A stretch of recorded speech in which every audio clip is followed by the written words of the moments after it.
faithfulness.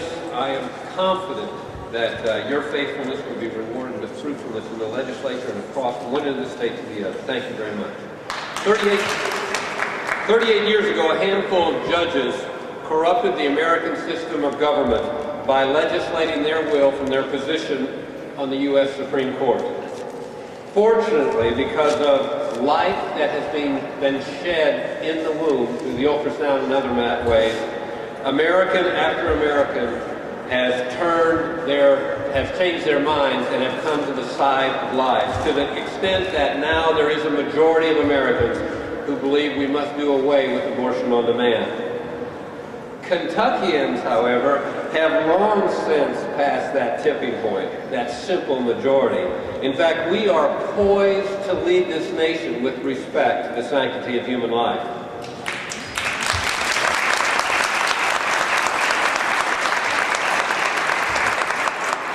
And that's in part due to Margie's and Mike's work over the years, over the decades.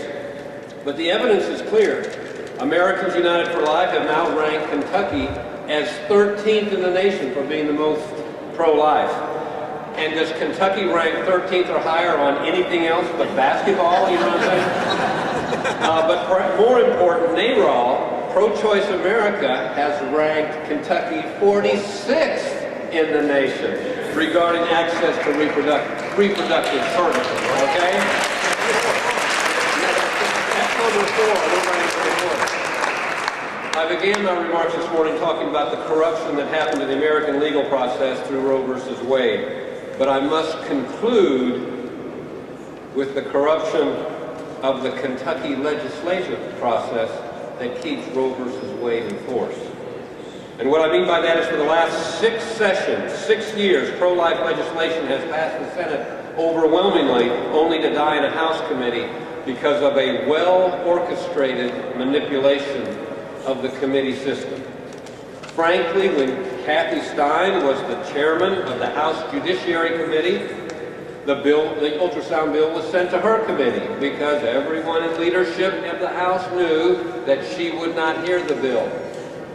When she was elected to the Senate, they changed their tune and sent the bill to Tom Birch's Health and Welfare Committee because he had publicly said that he would kill the bill. And he was unfortunately faithful to his word.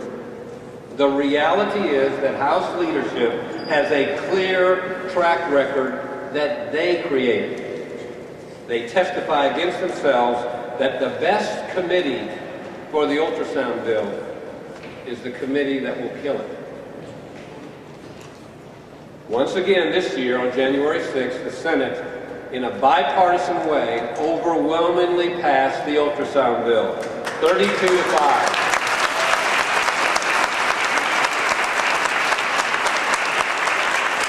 And as pointed out earlier, we now have the whole rest of the session to make sure that the House does it. And here's some good news.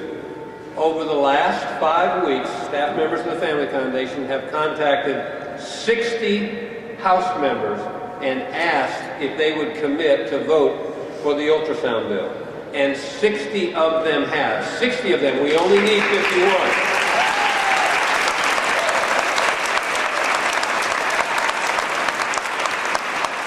We quit at 60 because that's a supermajority. That's enough to pass a constitutional amendment, and this is just simple legislation. However, we have to acknowledge that if the bill comes to the floor, everyone in Frankfurt knows that it will receive 80 to 85 votes in passage. So the issue is, will House leadership allow it to do what the people want it to do, which is to have a fair hearing on the House floor. In fact, it's what the majority, a supermajority of the House of Representatives wants, to let it to have a fair hearing on the House floor.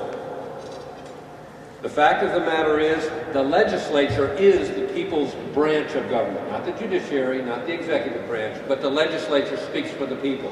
And the House, more than either of those two chambers, is the people's chamber.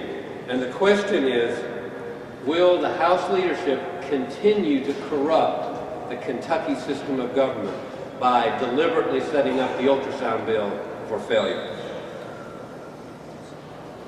One last important part that we need to recognize is that this current governor, and we call upon this current governor, because of his track record now, 3 sessions, this is his 4th session as governor. He is the first Kentucky governor in decades that has not made any progress on the sanctity of human life.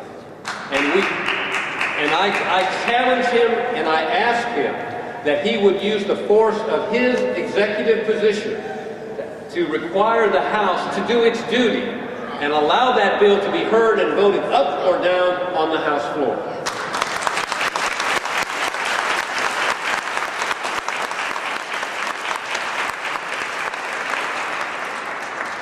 I thank you for your untiring efforts, just as I thank Right to Life and their leadership. It's time for us to continue to pray, continue to make the phone calls, continue to reach out to those on our right and our left, our neighbors, our church friends, our nonprofit groups, and ask them to all call so that we can form a ring around this House of Representatives and have the walls that encumber this bill come crashing down as we shall pass the Ultrasound Bill.